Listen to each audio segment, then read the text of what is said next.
Charcot de Sigmund Freud, 1893. Esta lectura va dedicada a mi amigo y audiolector Kerry Jeffrey Rifton Araneda, deseándole muchas felicidades y orientándonos hacia el verdadero origen de los conceptos que él manifiesta de las sustituciones en los comentarios recibidos. Gracias. El fallecimiento de J.M. Charcot, que el 16 de agosto del presente año 1893 sucumbía a una muerte rápida y sin sufrimientos después de una vida feliz y gloriosa, ha privado prematuramente a la joven ciencia neurológica de su máximo impulsor, a los neurólogos de su maestro y a Francia de una de sus más preeminentes figuras. Recién cumplidos los 68 años, sus energías físicas y su juventud espiritual parecían asegurarle, en armonía con su deseo francamente manifestado, aquella longevidad de la que han gozado no pocos de los grandes intelectuales de este siglo. Los 9 nutridos volúmenes de sus obras completas, en los cuales han reunido sus discípulos sus aportaciones a la medicina y a la neuropatología. Las Leçons du Mardi, las memorias anuales de su clínica de la Salpêtrière, etc. Todas estas publicaciones, que continuarán siendo caras a la ciencia y a sus discípulos, no pueden compensarnos la pérdida del hombre que aún hubiera podido ofrecernos tantas enseñanzas y a cuya persona o cuyos libros nadie se acercó que no aprendiera. Manifestaba Charcot una naturalísima satisfacción por sus éxitos y gustaba de hablar sobre sus comienzos y sobre el camino recorrido. Su curiosidad científica quedó tempranamente orientada hacia el rico material que ofrecían los fenómenos neuropatológicos inexplorados por entonces. Cuando en calidad de interno del hospital y muy joven aún, visitaba con el médico propietario algunas de las salas de la Salpêtrière, observando los intrincados cuadros sintomáticos, parálisis, contracturas, convulsiones, etc., para los cuales no se halló por más de 40 años nombre ni comprensión algunos. Solía decir faudrait y retourner et y rester, y supo concluir su palabra, nombrando Médecine des Hôpitaux. Gestionó enseguida ser destinado a una de aquellas salas de la Salpêtrière dedicadas a las enfermedades nerviosas, y conseguido su deseo permaneció en dicho puesto sin hacer jamás uso del derecho concedido a los médicos de su clase de cambiar por riguroso turno de hospital y de sala, y con ello de especialidad. Así pues, sus primeras impresiones profesionales y el propósito que las mismas hicieron surgir fueron decisivas para su desarrollo científico ulterior. El hecho de tener a su alcance en la Salpêtrière un amplio material de enfermas nerviosas crónicas le permitió emplear a fondo sus particulares dotes. No era Charcot un pensador, sino una naturaleza de dotes artísticas o, como él mismo decía, un visual. Sobre su método de trabajo nos comunicó un día lo que sigue. Acostumbraba a considerar detenidamente una y otra vez aquello que no le era conocido y robustecer así día por día su impresión sobre ello hasta un momento en el cual llegaba de súbito a su comprensión. Ante su visión espiritual se ordenaba entonces el caos, fingido por el constante retorno de los mismos síntomas, surgiendo los nuevos cuadros patológicos caracterizados por el continuo enlace de ciertos grupos de síndromes, haciendo resaltar por medio de cierta esquematización los casos complejos y extremos, o sea, los tipos. Pasaba luego de estos a la larga serie de los casos mitigados, esto es, de las formes frustrées, que, teniendo su punto inicial en uno cualquiera de los signos característicos del tipo, se extendían hasta lo indeterminado. Charcot decía de esta labor mental, en la que no había quien le igualase, que era hacer nosografía, y se mostraba orgulloso de ella. Muchas veces le hemos oído afirmar que la mayor satisfacción de que un hombre podía gozar era ver algo nuevo. esto es, reconocerlo como tal, y en observaciones constantemente repetidas, volvía sobre la dificultad y el merecimiento de una tal visión, preguntándose a qué podía obedecer que los médicos no vieran nunca sino aquello que habían aprendido a ver, y haciendo resaltar la singularidad de que fuera posible ver de repente cosas nuevas, estados patológicos nuevos, que, sin embargo, eran probablemente tan antiguas como la humanidad misma.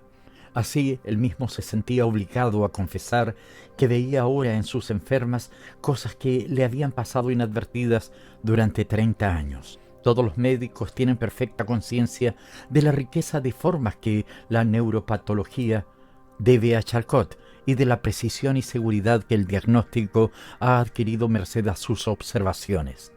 A los discípulos que pasaban con él la visita a través de las salas de la Salpêtrière, museo de hechos clínicos cuyos nombres y peculiaridades habían sido hallados por él en su mayor parte, les recordaba a Cuvier, el gran conocedor y descriptor del mundo zoológico, al cual nos muestra su estatua del Jardín des Plantes, rodeado de multitud de figuras animales, o los hacía pensar en el mito de Adán, que debió de gozar con máxima intensidad de aquel placer intelectual, tan ensalzado por Charcot, cuando Dios le confió la labor de diferenciar y dar un nombre a todos los seres del paraíso.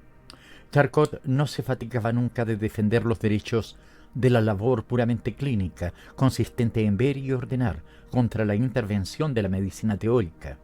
En una ocasión nos reunimos en su visita unos cuantos médicos y estudiantes extranjeros, penetrados de respeto a la fisiología oficial alemana, que acabamos por irritarle levemente, discutiendo sus novedades clínicas. «Eso no puede ser», observó uno de nosotros, «pues contradice la teoría de Jung-Helmholtz». Charcot no respondió como hubiera sido de esperar. Tanto peor para la teoría, los hechos clínicos tienen primacía, pero pronunció una frase que nos impresionó intensamente. «La teoría c'est bon, mais ça n'empêche pas de exister». Durante largos años desempeñó Charcot en París la cátedra de anatomía patológica, pero lo que le dio rápida fama, incluso en el extranjero, fueron sus conferencias y trabajos sobre neuropatología, labor espontánea que llevaba a cabo al margen de sus ocupaciones oficiales. Sin embargo, para la neuropatología fue una fortuna esta dualidad, por la cual el mismo hombre de ciencia creaba, mediante la observación clínica, los cuadros patológicos y demostraba luego en el tipo y en la forme frustrée la existencia de igual modificación anatómica como base de la enfermedad. Los resultados positivos, fruto de este método anatómico clínico de Charcot, en el campo de las enfermedades nerviosas orgánicas, de las TAVES, la esclerosis múltiple, la esclerosis lateral amiotrófica, etc., son generalmente conocidos. Con frecuencia se precisaban largos años de paciente espera hasta descubrir en estas afecciones crónicas la modificación orgánica, y solo en un hospital de las condiciones y características de la Salpêtrière podía observarse y conservar a las enfermas a través de tanto tiempo. Sin embargo, y por una singular casualidad, Charcot realizó la primera demostración de este género antes de su entrada en la Salpêtrière. El azar llevó a su casa, en sus tiempos de estudiante, a una criada que padecía de singular temblor y cuya consiguiente falta de seguridad en el manejo de los utensilios domésticos le dificultaba encontrar colocación. Charcot reconoció en su estado la parálisis coreiforme, descrita ya por Duchenne, pero de la que no se sabía el origen, y conservó a su servicio a la interesante criada, no obstante representar una pequeña fortuna, los platos, tazas y copas que rompía, hasta que la muerte le permitió comprobar que la parálisis coreiforme era la expresión clínica de la esclerosis cerebroespinal múltiple. La anatomía patológica presta a la neurología un doble auxilio. Además de descubrir las alteraciones patológicas, fija su localización, y todos sabemos que en los 2 últimos decenios ha sido este último tema uno de los que más interés han suscitado, realizándose en él grandes progresos. Charcot colaboró grandemente a esta labor, aunque no se deban a él los descubrimientos más importantes. Al principio siguió las huellas de nuestro compatriota Twerk, cuyas investigaciones no hallaron ambiente muy favorable entre nosotros y que luego, al surgir las dos grandes novedades iniciadoras de una nueva época para nuestro conocimiento de la localización de las enfermedades nerviosas, los experimentos de Hitzig, Fritsch y los descubrimientos de Fletching, realizó con sus conferencias una meritísima labor encaminada a conciliar con la clínica las nuevas teorías. Por lo que especialmente respecta a la realización del sistema muscular con la zona motora cerebral, recuerdo cuán largo tiempo permanecieron indecisas la naturaleza y la tópica de esta relación, representación común de ambas extremidades de los mismos lugares, representación de la extremidad superior en la circunvolución central anterior y de la inferior en la posterior, o sea, ordenación vertical, hasta que, continuadas observaciones clínicas y experimentos de estímulo y extirpación, realizados en sujetos vivos con ocasión de intervenciones quirúrgicas, decidieron la cuestión a favor de Charcot y Pitres, según los cuales el tercio medio de las circunvoluciones centrales integraba el centro correspondiente a las extremidades superiores y el tercio superior, el de las inferiores, existiendo por tanto una ordenación horizontal de la región motora. No sería posible demostrar por medio de una enumeración detallada la importancia de Charcot para la neuropatología, pues en los dos últimos decenios no ha habido muchos temas de alguna significación en cuyo planteamiento y discusión no haya participado ampliamente la escuela de la Salpêtrière, la cual era, claro está, Charcot mismo, que con su amplia experiencia, la luminosa claridad de su exposición y la plástica de sus descripciones se transparentaba siempre en las obras de sus discípulos. Entre los médicos y estudiantes que Charcot atrajo así e hizo partícipes de sus investigaciones, hubo varios que se elevaron hasta la conciencia de su individualidad y adquirieron renombre personal, llegando algunos de ellos a emitir juicios que el maestro consideró más ingeniosos que exactos y combatió, no sin cierto sarcasmo, en sus conversaciones y conferencias, pero sin que jamás se alterasen por ello sus afectuosas relaciones con los criticados. Deja en efecto Charcot tras de sí una legión de discípulos cuya calidad intelectual, de la que muchos han dado ya afortunadas pruebas, garantiza que la neuropatología no descenderá tan pronto en París del nivel al que Charcot la ha hecho elevarse. En Viena hemos tenido ya repetidas ocasiones de comprobar que la importancia intelectual de un profesor académico nos trae consigo necesariamente aquel influjo sobre las jóvenes generaciones que se exterioriza en la creación de una escuela importante y numerosa. Si Charcot fue mucho más feliz a este respecto, hemos de atribuirlo a sus cualidades personales, al intenso atractivo de su figura y de su palabra, a la amable franqueza que caracterizaba su conducta para con todos en cuanto el trato había traspasado su primer estadio de desconocimiento mutuo, a la afabilidad con que ponía a disposición de sus discípulos todo cuanto éstos precisaban y a la fiel amistad que supo conservarles toda su vida. Las horas que pasaba en su clínica dedicado a la observación de los enfermos eran horas de cordial intercambio de ideas con todo su estado mayor médico. Jamás se aisló en estas ocasiones. El más joven y menos significado de los internos encontraba siempre ocasión de verle trabajar, y de esta misma libertad gozaban también los extranjeros, que en épocas ulteriores no faltaban nunca en su visita. Por último, cuando la señora de Charcot, secundada por su hija, muchacha inteligentísima y de gran semejanza física y espiritual con su padre, abría las puertas de su hospitalario hogar a una escogida sociedad, los invitados hallaban siempre en torno del maestro y como formando parte de su familia a sus discípulos y auxiliares. Los años 1882 y 1883 trajeron consigo la estructuración definitiva de la vida de Charcot y de su labor científica. Francia reconoció en él una gloria nacional, y el gobierno, a la cabeza del cual se hallaba Gambetta, antiguo amigo de Charcot, creó para éste una cátedra de neuropatología, en la Facultad de Medicina, a la cual se transfirió Charcot, dejando la de Anatomía Patológica y una clínica auxiliada por diversos institutos científicos en la Salpêtrière.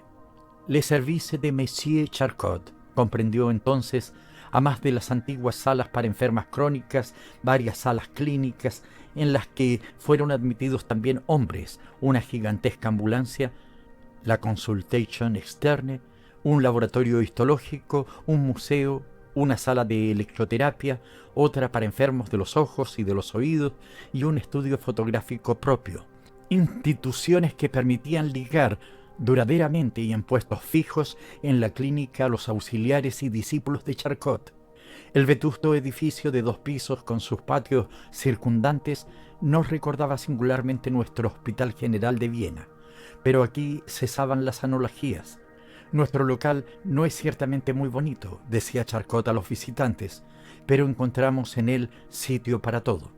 Charcot se hallaba en el cenit de su vida cuando el gobierno francés puso a su disposición todos estos medios de enseñanza e investigación. Era un trabajador infatigable, a mi juicio, el más aplicado siempre de toda la escuela. Su consulta privada, a la que acudían enfermos de todos los países, no le hizo descuidar ni un momento sus actividades pedagógicas e investigadoras. El extraordinario número de enfermos que a él afluía no se dirigía tan solo al famoso investigador, sino igualmente al gran médico y filántropo que siempre sabía hallar algo beneficioso para el enfermo, adivinando cuando el estado de la ciencia no le permitía saber. Se le ha reprochado repetidamente su terapia, que por su riqueza de prescripciones tenía que repugnar a una conciencia racionalista. Pero ha de tenerse en cuenta que no hacía sino seguir los métodos usados en su tiempo y esfera de acción, aunque sin abrigar grandes ilusiones sobre su eficacia. Por lo demás, su actitud con respecto a la terapia no era nada pesimista y nunca se negó a ensayar en su clínica nuevos métodos curativos. Como pedagogo, Charcot era extraordinario. Cada una de sus conferencias constituía una pequeña obra de arte de tan acabada forma y exposición tan penetrante que era imposible olvidarlas. Rara vez presentaba en sus lecciones un solo enfermo. Por lo general, hacía concurrir a toda una serie de ellos, comparándolos entre sí.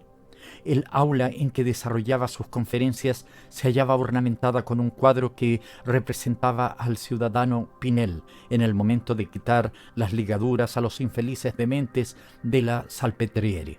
Este establecimiento, que tantos horrores presenció durante la Revolución, fue también el lugar donde se llevó a cabo la humanitaria rectificación médica en el cuadro representada. Charcot mismo causaba en sus conferencias una singular impresión. Su rostro, rebosante siempre de alegre animación, adquiría en estas ocasiones un severo y solemne continente bajo el gorro de terciopelo con que cubría su cabeza, y su voz bajaba de tono y sonoridad.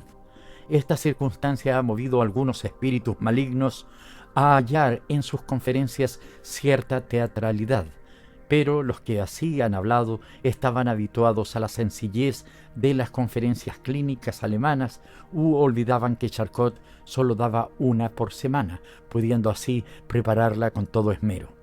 Si con estas solemnes conferencias, en las que todo estaba preparado y había de desarrollarse conforme a un estudiado plan, seguía Charcot muy probablemente una arraigada tradición. No dejaba también de sentir la necesidad de presentar a sus oyentes un cuadro menos artificial de su actividad. Para ello se servía de la ambulancia de la clínica, cuyo servicio desempeñaba personalmente en las llamadas Leçons du Mardi. En estas lecciones examinaba casos que hasta aquel momento no había sometido a observación. Se exponía a todas las contingencias del examen y a todos los errores de un primer reconocimiento.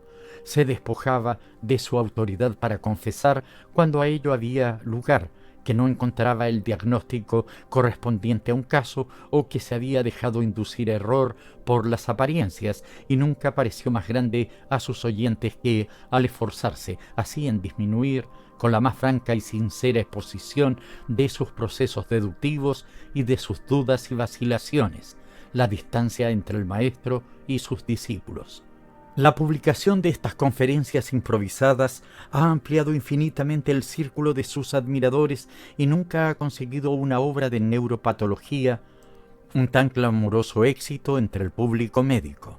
Simultáneamente a la fundación de la clínica y al trueque de la cátedra de anatomía patológica por la de neuropatología, experimentaron las inclinaciones científicas de Charcot un cambio de orientación al que debemos uno de sus más bellos trabajos. Declaró, en efecto, cerrada la teoría de las enfermedades nerviosas orgánicas y comenzó a dedicarse casi exclusivamente a la histeria, la cual quedó así constituida de una sola vez en foco de la atención general. Esta enfermedad, la más enigmática de todas las de los nervios y para cuyo enjuiciamiento no habían hallado aún los médicos ningún punto de vista válido, se encontraba precisamente bajo los efectos de un descrédito que se extendía a los médicos dedicados a su estudio. Era opinión general que en la histeria todo resultaba posible y se negaba crédito a las afirmaciones de tales enfermas. El trabajo de Charcot devolvió primeramente a este tema su dignidad y dio fin a las irónicas sonrisas con las que se acogían las lamentaciones de las pacientes, puesto que Charcot, con su gran autoridad, se había pronunciado en favor de la autenticidad y la objetividad de los fenómenos histéricos. No podía tratarse, como se creía antes, de una simulación. Así pues, repitió Charcot en pequeño el acto liberador de Pinel, perpetuado en el cuadro que exornaba el aula de la Salpêtrière. Una vez rechazado el ciego temor a ser burlados por las infelices enfermas, temor que se había opuesto hasta el momento a un detenido estudio de dicha neurosis, podía pensarse en cuál sería el modo más directo de llegar a la solución del problema. Un observador ingenuo y poco perito en la materia hubiera establecido el siguiente proceso deductivo. Si encontramos a un sujeto en un estado que presenta todos los signos propios de un afecto doloroso, habremos de sospechar la existencia en dicho sujeto de un proceso psíquico, del cual serían manifestaciones perfectamente justificadas dichos fenómenos somáticos. El individuo sano podría en este caso manifestar qué impresión le atormenta. En cambio, el histérico alegaría ignorarlo y de este modo surgiría en el acto el problema de por qué el histérico aparece dominado por un afecto cuya causa afirma ignorar.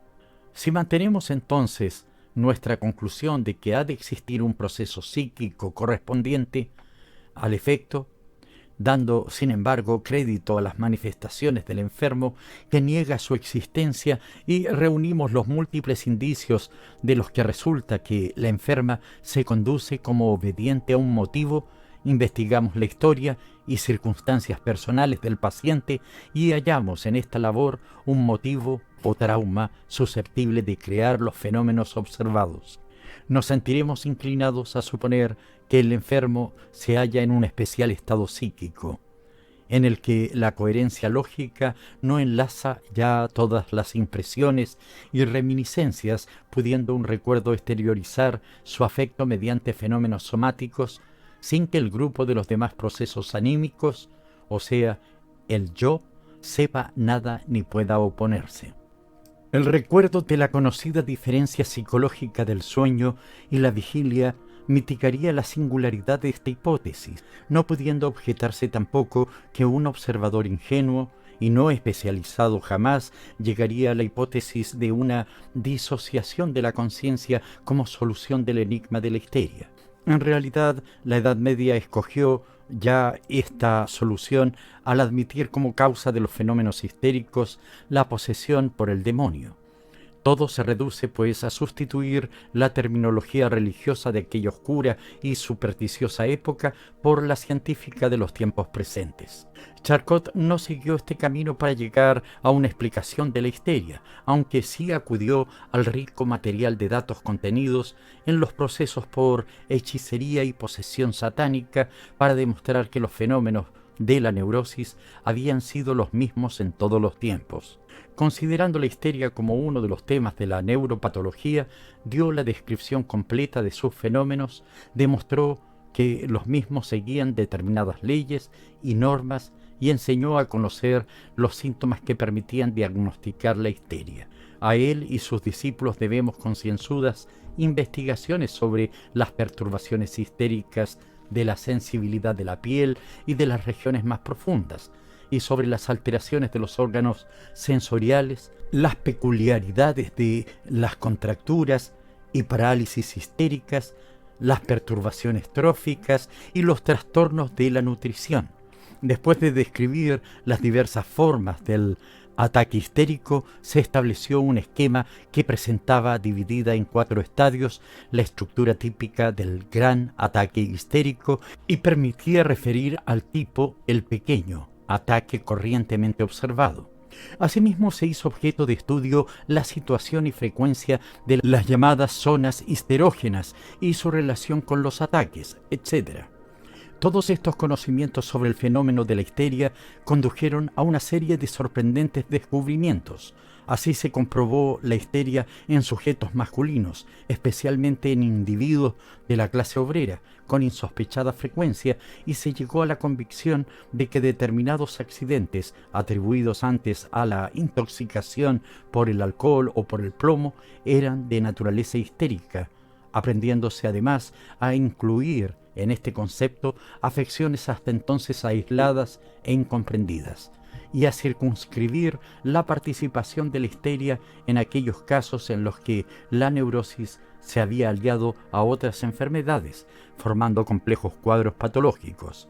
La investigación recayó también con máxima amplitud sobre las enfermedades nerviosas consecutivas a graves traumas, esto es, sobre las neurosis traumáticas, cuya naturaleza se discute todavía hoy y con respecto a las cuales defendió Charcot con éxito los derechos de la histeria. Una vez que esta extensión del concepto de la histeria condujo a rechazar con gran frecuencia diagnósticos etiológicos, se hizo sentir la necesidad de penetrar en la etiología de la histeria misma. Charcot condensó esta etiología en una fórmula muy sencilla: la única causa de la histeria sería la herencia. Por tanto, no constituiría esta neurosis sino una forma de degeneración, un miembro de la familia neuroticae. Todos los demás factores etiológicos no desempeñarían sino el papel de agents provocateurs. La construcción de este gran edificio científico no se llevó a cabo sin enérgica oposición, pero era esta la oposición estéril de la vieja generación que no quería ver modificadas sus opiniones. En cambio, los neurólogos jóvenes, incluso los alemanes, aceptaron las teorías de Charcot en mayor o menor medida. El mismo Charcot se hallaba totalmente seguro del triunfo de sus teorías sobre la histeria, cuando se le objetaba que en ningún país fuera de Francia se habían observado, hasta el momento, los 4 estadios del ataque ni la histeria masculina, etc. Alegaba que también a él le habían pasado inadvertidos tales fenómenos y repetía que la histeria era la misma en todos los tiempos y lugares. Le irritaba sobremanera oír decir que los franceses eran una nación más nerviosa que ninguna otra, siendo la histeria un vicio nacional, y tuvo una gran alegría cuando una publicación sobre un caso de epilepsia en un granadero alemán le permitió establecer a distancia el diagnóstico de histeria.